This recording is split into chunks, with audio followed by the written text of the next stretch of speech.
আজকের ভিডিওতে আমরা এমন একটা ঘটনা নিয়ে আলোচনা করব যা নিয়ে পশ্চিমবঙ্গের রাজনৈতিক মহলে ব্যাপক বিতর্ক তৈরি হয়েছে, বিশেষ করে তৃণমূল কংগ্রেসের মধ্যে। মানে ওই আর কি, যে কজন নেতা নেত্রী এখনো তৃণমূল করছে বলে দাবি করছে, কেবল মাত্র তাদের মধ্যেই, জনসাধারণের মধ্যে বিষয়টাকে স্বাভাবিক বলেই দেখা হচ্ছে। তো নমস্কার বন্ধুরা, আমি মতিউর আর আপনারা দেখছেন গ্রাউন্ড রিপোর্ট বাংলা। এবারে মূল বিষয়ে আসা যাক। গতকাল ডায়মন্ড হারবারের সাংসদ তথা মমতা ব্যানার্জির ভাইপো অভিষেক ব্যানার্জি তাদের এক নিহত দলীয় কর্মীর পরিবারের সঙ্গে দেখা করতে গিয়েছিলেন। সেই সময় কিছু স্থানীয় বাসিন্দারা তার সামনে বিক্ষোভ দেখান, পচা ডিম ছোড়েন তার উপর, এবং ধাক্কাধাক্কির ঘটনাও ঘটে বলে বিভিন্ন সংবাদ মাধ্যমে আমরা দেখতে পাচ্ছি। প্রথমেই একটা কথা পরিষ্কার করে নেওয়া দরকার। গণতন্ত্রে রাজনৈতিক মতভেদ থাকবে, প্রতিবাদ হবে, বিক্ষোভ হবে, কিন্তু কোনো ব্যক্তির উপর শারীরিক আক্রমণ বা হেনস্থা কখনোই গ্রহণযোগ্য নয়। সেটা তিনি যে দলেরই হোক না কেন। একজন সাংসদের নিরাপত্তা নিশ্চিত করা প্রশাসনের দায়িত্ব। কিন্তু এই ঘটনার পর যেভাবে তৃণমূল কংগ্রেসের কিছু নেতাকর্মী এটাকে গণতন্ত্রের উপর অভূতপূর্ব আক্রমণ বলে তুলে ধরেছেন, তখন স্বাভাবিকভাবেই অনেক মানুষের মনে একটা প্রশ্ন উঠছে। গত 15 বছরে বাংলার রাজনীতিতে যে যা যা ঘটনা ঘটেছে সেগুলি কি সবই ভুলে গেছেন আপনারা? আজকে যারা বলছেন বা দাবি করছেন রাজনৈতিক শিষ্টাচার নষ্ট হয়ে যাচ্ছে, গণতন্ত্র নষ্ট হয়ে যাচ্ছে, তারা কি নিজেদের অতীতের দিকে একবার তাকাবেন? মনে করুন উত্তর 24 পরগনার হিঙ্গলগঞ্জের বিধায়ক গোপাল গায়েনের ঘটনাটি। রাজনৈতিক প্রতিপক্ষকে কিভাবে আপনারা সেই দিন অপমান করেছিলেন, কাদার মধ্যে দিয়ে তাকে হাঁটিয়েছিলেন, একটা বয়স্ক মানুষকে। সেই দৃশ্য বহু মানুষ এখনো ভুলে যাননি। মনে করুন ময়ূরেশ্বরের 4বারের বিধায়ক ধীরেন লেটের কথা।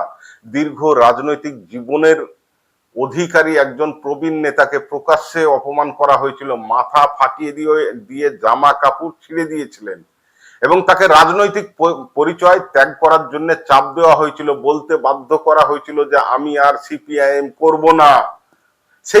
সেই সময় গণতন্ত্র কোথায় ছিল অভিষেক বাবু? মনে করুন বর্ধমানের প্রাক্তন বিধায়ক প্রদীপ তায়ের কথা। রাজনৈতিক সংঘর্ষে প্রাণ হারানো বহু নেতা কর্মীর মধ্যে তিনি একজন। তখন কি বাংলার রাজনৈতিক পরিবেশ নিয়ে এত উদ্বেগ প্রকাশ করা হয়েছিল? তখন কোথায় গিয়েছিল গণতন্ত্র?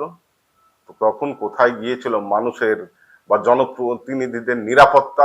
শুধু এই কয়েকটা ঘটনা নয়, গত 1.5 দশকে রাজনৈতিক হিংসা, দলবদলের জন্য চাপ, বিরোধী দলের কর্মীদের উপর হামলা, মিছিল মিটিং এ বাধা, এমন অসংখ্য অভিযোগ বাংলার মানুষ শুনেছেন, নিজে দেখেছেন, নিজের অভিজ্ঞতায় সেগুলো দেখতে পেয়েছেন।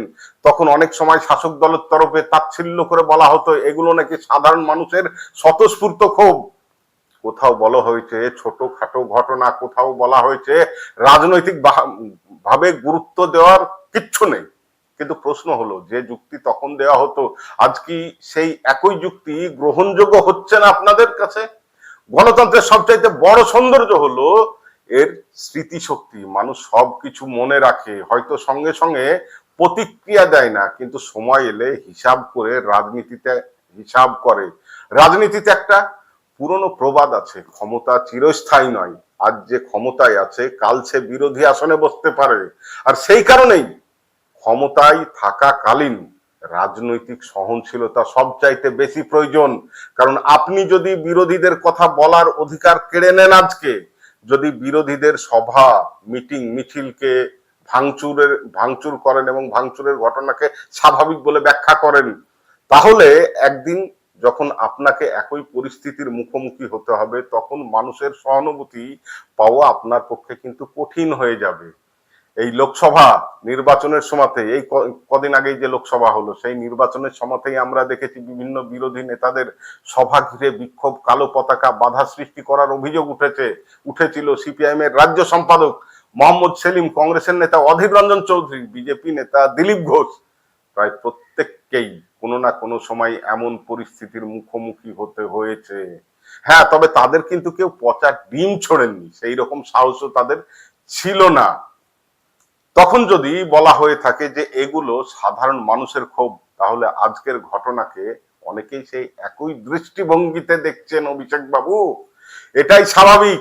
তবে আবারও বলছি, কোনো রাজনৈতিক মতবিরোধের সমাধান কখনোই পচা ডিম ছোড়া, ইট ছোড়া বা শারীরিক আক্রমণের মাধ্যমে হয় না। গণতন্ত্রের লড়াই হবে যুক্তির মাধ্যমে, ভোটের মাধ্যমে, জনমতের মাধ্যমে।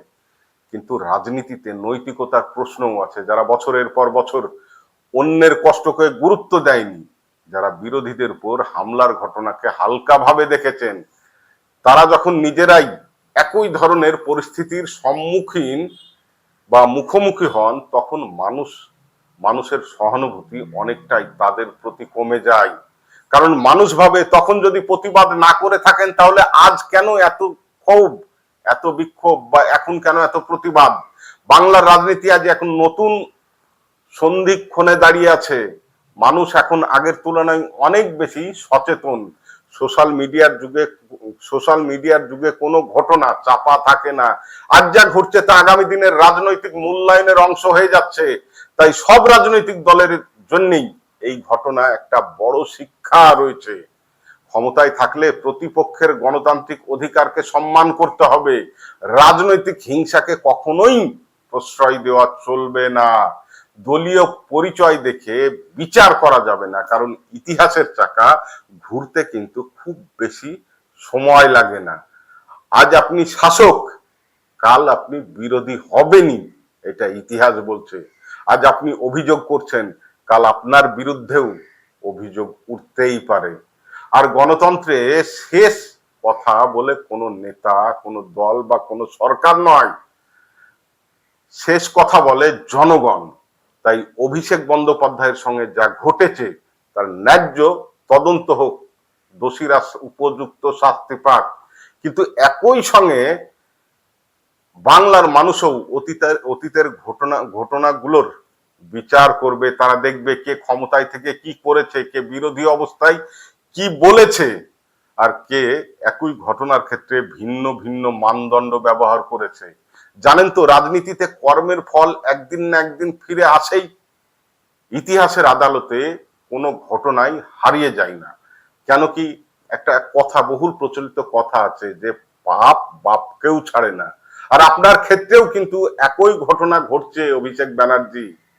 আপনি এটা একটু মনে করে দেখুন যে অতীতে কি কি ধরনের, কি কি ঘটনা আপনার দলের দামাল ছেলেরা ঘটিয়েছে, বা আপনাদের কথায় গরম রক্তের মানুষরা ঘটিয়েছে। আর এটা কোনো বিচ্ছিন্ন ঘটনা নয়, দীর্ঘ রাজনৈতিক সংস্কৃতির একটা আমাদের রাজ্যের প্রতিফলন। আজকে এই পর্যন্তই। আপনাদের যদি এই ভিডিওটি ভালো লাগে তাহলে অবশ্যই লাইক করবেন, শেয়ার করবেন এবং চ্যানেলটিকে সাবস্ক্রাইব করতে ভুলবেন না। ধন্যবাদ।